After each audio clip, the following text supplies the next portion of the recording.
ఓం వాగర్ధావివ సంపృక్తో వాగర్ధ ప్రతిపత్తయే జగతః పితరో వందే పార్వతీ పరమేశ్వరో.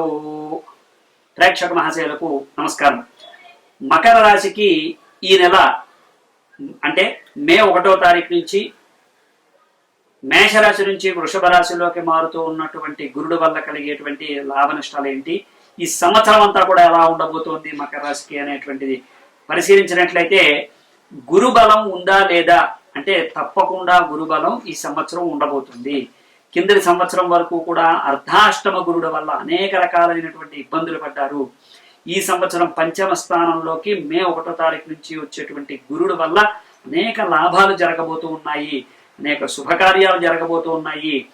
ఆఖరి పాదంలో ఇప్పుడు ప్రయాణం చేస్తున్నటువంటి ఏలినాటి శని కూడా మీకు సహకరించబోతోంది.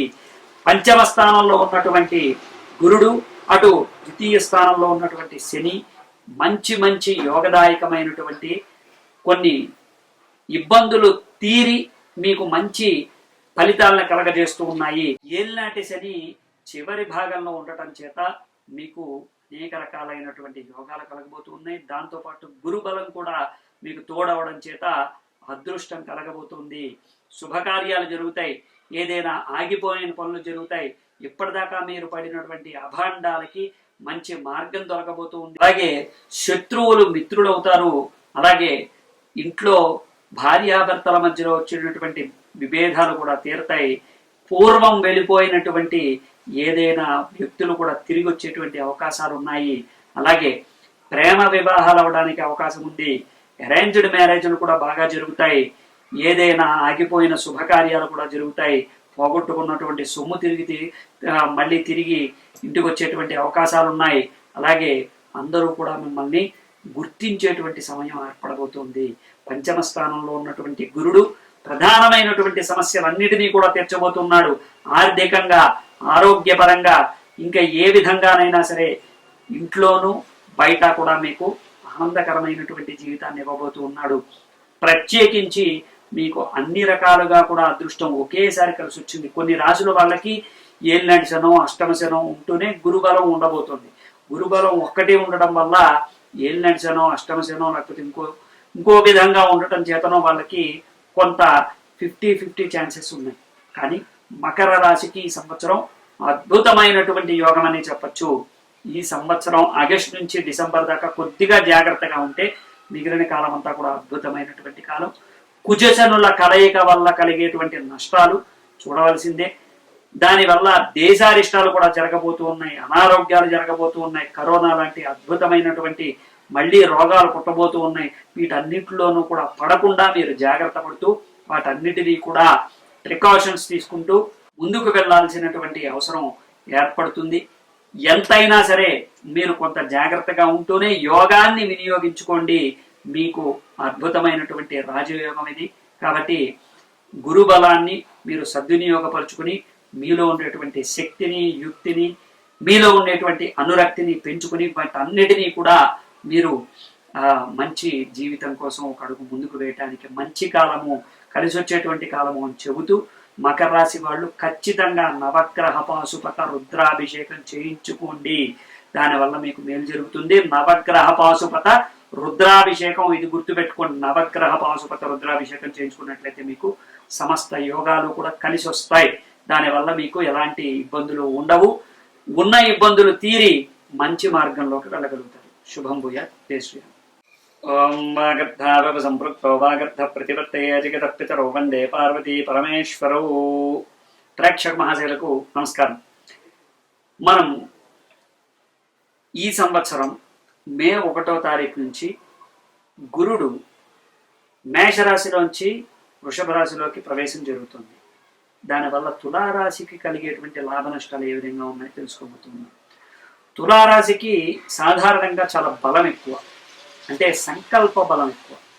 మానసికమైనటువంటి సంఘర్షణ నుంచి వాళ్ళు చేతల్లో ఆ సంకల్పాన్ని ప్రదర్శించి ఎక్కడా కూడా అరమరికలు లేకుండా తమ యొక్క బలాన్ని, బలహీనతల నుంచి బయటపడి వాళ్ళు ఒక అందమైన అద్భుతమైనటువంటి లైఫ్ని లీడ్ చేస్తూ ఉంటారు. మరి అలాంటి సందర్భంలో గురుడు యొక్క బలం అంటే గురుడు శుభాల్ని కలగజేస్తాడు. గురుడు మంచి యోగాల్ని కలగజేస్తాడు. ఇది శుభగ్రహం. అటువంటి శుభగ్రహం కలిసి రాకపోతే పరిస్థితి ఏంటి అంటే ఎప్పుడూ స్ట్రగుల్ అవ్వడమే జరుగుతూ ఉంటుంది. 8వ స్థానంలోకి గురుడు రావటం వల్ల అనేక రకాలైనటువంటి ఇబ్బందులు, వ్యాపారం చేసేటువంటి వాళ్ళకి ఇన్కమ్ ట్యాక్స్ రైడ్ లాంటివి జరిగే అవకాశాలు ఉన్నాయి. ఉద్యోగం చేసేటువంటి వాళ్ళకి మెమోలు ఇచ్చి సస్పెండ్ చేసేటువంటి అవకాశాలతో పాటుగా ట్రాన్స్ఫర్లు అనవసరంగా అయ్యేటువంటి అవకాశాలు ఉన్నాయి. వీటన్నిటితో పాటు వయసు మీద పడినటువంటి వాళ్ళకి అనారోగ్య సమస్యలతో పాటు వెనక నుంచి, అంటే ముందు నుంచి జరిగితే అది వేరే సంగతి, వెనక నుంచి చిన్న చిన్న యాక్సిడెంట్స్ కూడా జరిగేటువంటి అవకాశాలు ఉన్నాయి. వీటన్నిటితో పాటు వెన్నుకి సంబంధించినటువంటి, పొట్టకి సంబంధించినటువంటి అనారోగ్య సమస్యలు స్త్రీలకు ఎక్కువగా కలగబోతూ ఉన్నాయి. ప్రేమ వివాహాలు అయ్యి ఈ సంవత్సరమే విడిపోయేటువంటి అవకాశాలు ఉన్నాయి. మాట పట్టింపులతో అన్నదమ్ముల మధ్యలో వైరం వచ్చేటువంటి అవకాశాలు ఉన్నాయి. వీటన్నిటికీ తోడుగా మీరు ఏ పని చేసినా ఆలస్యంగా చేయటం, దాంతోపాటు బద్ధకం, దాంతోపాటు అసహనం, కోపం, వీటన్నిటినీ కూడా చూడటం ఎక్కువగా జరుగుతూ ఉంటాయి.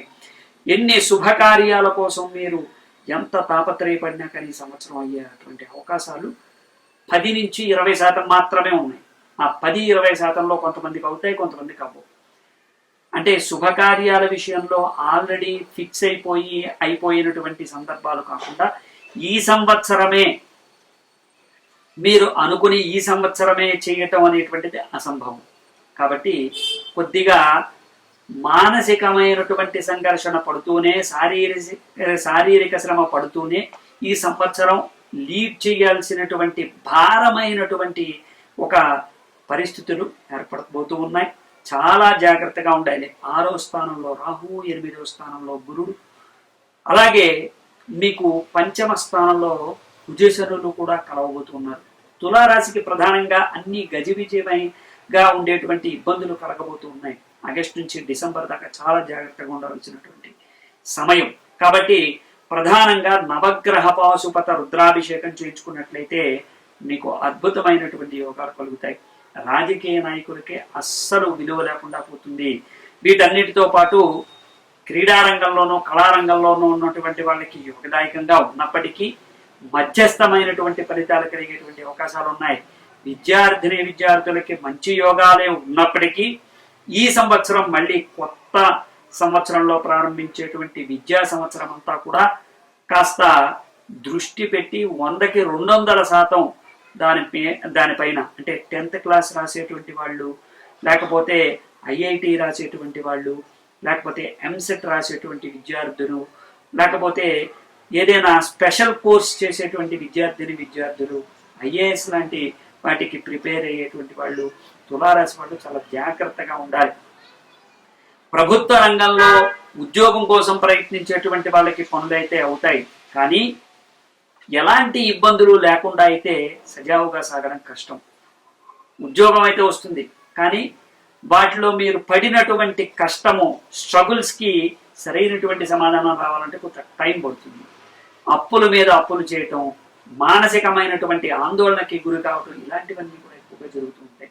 కాబట్టి ప్రధానమైనటువంటి సమస్యలు ఏమన్నా ఉంటే వాటిని తీర్చుకుంటూ వాటిపైన మీ యొక్క సమస్యల్ని బ్రెయిన్కి కాకుండా, మనసుకి కాకుండా దాన్ని ఒక సమస్యాపూర్వకంగా పక్కన పెట్టి దానికి ఒక జవాబు వెతికేటువంటి ప్రయత్నం చేయండి. అంటే ప్రతిదానికి డిప్రెషన్లోకి వెళ్ళిపోయి ప్రతి విషయాన్ని ఎవరితోనో చర్చించేసి, ఎవరో చెప్పింది నమ్మేసి, మన అభిప్రాయాల్ని కిల్ చేసేసి, అంటే మన అభిప్రాయాల్ని అక్కడితో భూస్థాపితం చేసేసి వాటన్నిటినీ కూడా కలగాపులగం చేసి ఏదో చేసేద్దాం అనుకుంటే ఎవ్వరికీ కూడా కలిసి రాదు. స్వాతి నక్షత్రానికి, చిత్తా నక్షత్రానికి ప్రధానంగా చెప్పబోయేది ఏంటంటే మీరు ఏ పని చేసినా స్పష్టంగా చేయండి, బద్దగించకండి. విశాఖ నక్షత్రం వాళ్ళకి ప్రముఖంగా చెప్పబోయేది ఏంటంటే మీరు ఏ పని చేసినా అందరిలో చేయండి, కానీ మీ స్పెషాలిటీ ఏంటో బయట పెట్టుకునే ప్రయత్నం చేయండి. భయము, ఆందోళన ఏది వద్దు. ఎదురు దెబ్బలు తగలకుండా చూసుకోండి. వెన్నుముకకి, పొట్టకి అనారోగ్య సమస్యలు రాకుండా చూసుకోండి. ఇన్ఫెక్షన్స్ అనేటువంటివి వస్తూ ఉంటాయి. ఫుడ్ పాయిజన్ అయ్యేటువంటి అవకాశాలు ఉంటాయి. స్త్రీలు ముఖ్యంగా మీకు అనారోగ్య సమస్యలు వచ్చేటువంటి అవకాశాలు మెండుగా కనబడుతూ ఉన్నాయి. కాబట్టి నవగ్రహ పాశుపత రుద్రాభిషేకం లేదంటే దత్త హోమం కూడా మీకు బాగా ఉపయోగపడుతుంది. తత్వహోమం చేసుకున్నట్లయితే మీకు సకల దృష్టి దోషాలు, సకల ఆర్థిక సమస్యలు, అనారోగ్య సమస్యలు తీరుతాయి. కాబట్టి ఈ విధంగా చేయండి, మీకు యోగదాయకంగా ఉంటుంది. ఈ సంవత్సరం దోషం కారణంగా చేయవలసినటువంటి ఈ పనులు దృష్టిలో పెట్టుకోండి. కంగారు పడకండి. ప్రతి విషయంలోనూ కూడా అయిపోవాలనే తాపత్రయం కన్నా మనం ఎక్కడా ఇరుక్కోకుండా ఉండడం మేలు అనేటువంటి విషయాన్ని గుర్తుపెట్టుకోండి. ముందడుగు వేయండి. ప్రతి విషయంలోనూ భగవంతుడి యొక్క ఆశీర్వచనం కోసం మీరు చేయవలసినటువంటి రెమెడీలు చేయండి.